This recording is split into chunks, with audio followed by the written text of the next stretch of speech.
Hello, this is Gaurav Lat, your big bull coach. जारी रखते हैं हमारा डेली सीरीज। आज क्या हुआ और आगे क्या होगा आज के लिए, यानी 13 जून 2025 के लिए। आज क्या हुआ? आज बाजार खुला ही धमाका के साथ था। वो इसलिए क्योंकि ओवरनाइट इसराइल ने ईरान पर अच्छे खासे धमाके किए, अच्छे खासे बम बरसाए, एयर स्ट्राइक्स किए। बिकॉज जैसा कि हमने कल भी बताया था और टेंशन्स चल ही रहे थे, ईरान के न्यूक्लियर वेपन्स को लेके टेंशन्स चल रहे थे। और कहीं ना कहीं इसराइल ने भी धमकी दी थी कि अगर यही चलता रहा तो वो देख लेंगे। और फाइनली उन्होंने खाली देखा ही नहीं और एक्शन भी लिया।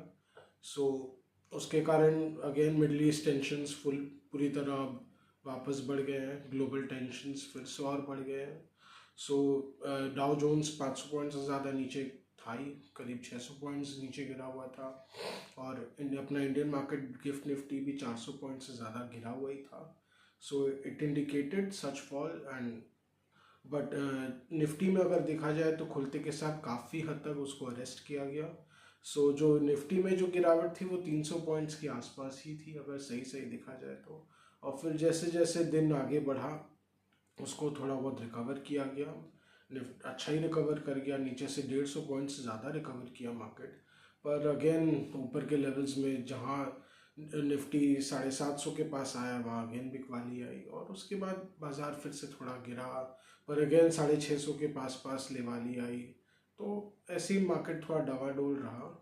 पर मार्केट गिरते गिरते संभल गया, काफ़ी हद तक संभला देखा जाए तो नीचे के लेवल से। हालांकि बैंक निफ्टी कमज़ोर ही बंद किया, 500 पॉइंट से ज़्यादा की गिरावट के साथ ही बंद किया। ओवरऑल निफ्टी 50 169 पॉइंट्स गिरकर 24,718 पर बंद हुआ। वहीं बैंक निफ्टी 555 पॉइंट्स गिरकर 55,527 पर बंद हुआ। बट डैमेज इतना ज़बरदस्त नहीं था इंडियन मार्केट्स के लिए जैसा कि एंटिसिपेट किया जा रहा था। क्योंकि कल भी मार्केट गिरा ही था ड्यू टू जो एक्सपायरी इफेक्ट था। और चूँकि थोड़ा बहुत वीकनेस चल ही रहा था मार्केट में, सो ठीक है। पर हाँ, ये है कि जो असेसमेंट था कि अगर 24,800 के नीचे गया तो काफ़ी ज़ोर से बाज़ार खिसक सकता है। आज एग्जैक्टली वही हुआ, बाज़ार खिसक के ही खुला। 24,500 को भी एक पल भर के लिए निफ्टी ने तोड़ दिया था, पर रिकवर कर गया of course thanks to rescue buying.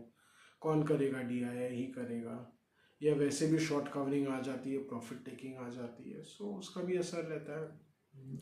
और देखा जाए तो बाकी ONGC में थोड़ी बढ़त बढ़त थी thanks to revival in crude oil prices. Crude oil के दाम करीब 8 से 9% ऊपर थे आज।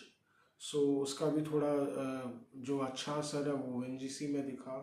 TCS आज थोड़ा पॉजिटिव बंद हुआ which was a positive surprise. IT stocks अच्छा रिकवर किए पर बैंक्स उतना रिकवर नहीं कर पाए। ओवरऑल देखा जाए तो बाजार में अभी भी शॉर्ट टर्म में तो बेरिश ट्रैजेक्टरी ही है। अभी बाजार बेरिश ही रहना चाहिए। हाँ, कितना बेरिश होगा वो तो आगे ही पता चलेगा, आगे वाले इवेंट्स डिसाइड करेंगे। अगर ये इसराइल ईरान का जो कॉन्फ्लिक्ट है ये और एस्केलेट होता है तो निफ्टी के लिए और परेशानी तो होगी ही होगी। हाँ, कितनी परेशानी होगी वो आगे ही पता चल सकता है, वो कोई अनुमान लगाना बहुत मुश्किल है।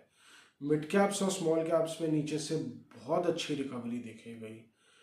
मिड कैप्स और स्मॉल कैप्स अगर देखें तो दोनों ही, मिड कैप 100 और स्मॉल कैप 250 अपने निचले स्तर से लगभग 2% उभर के आए हैं। 2% 1.5% आप बोल सकते हैं फॉर स्मॉल कैप। ये एक बहुत ही अच्छा साइन है कि जहाँ अपॉर्चुनिटी मिलता है वहाँ स्मार्ट मनी जो है, HNIs का, ऑपरेटर्स का भी बोल सकते हैं, वो एकदम उसको ग्रैब करने में लगा हुआ रहता है। थोड़े बहुत इंस्टीट्यूशंस के भी जो DIIs है वो भी एकदम ऐसे अपॉर्चुनिटीज़ को ग्रैब करने में लगे हुए रहते हैं, लार्ज स्केल डिप्स को। कहीं ना कहीं वो एक अच्छा फैक्टर है कि अगर फिर से कोई डिप आएगा मार्केट में तो नीचे लेवाली खड़ी है उसको सपोर्ट देने के लिए। ये कहीं ना कहीं अच्छा साइन है कि उसके बाद क्या होता है कि फिर बाजार में रिकवरी आती है तो फिर सस्टेन रिकवरी आ पाती है। अगर हर बार बार सपोर्ट अगर बाजार को मिलता रहता है तो फिर उसके बाद रिकवरी भी ढंग से आती है। पर वो कब आएगा वो तो जब आएगा तभी देखा जाएगा। अभी के लिए शॉर्ट टर्म में थोड़ी परेशानी है। आगे कैसे क्या डेवलपमेंट्स होते हैं उस पर डिपेंड करेगा।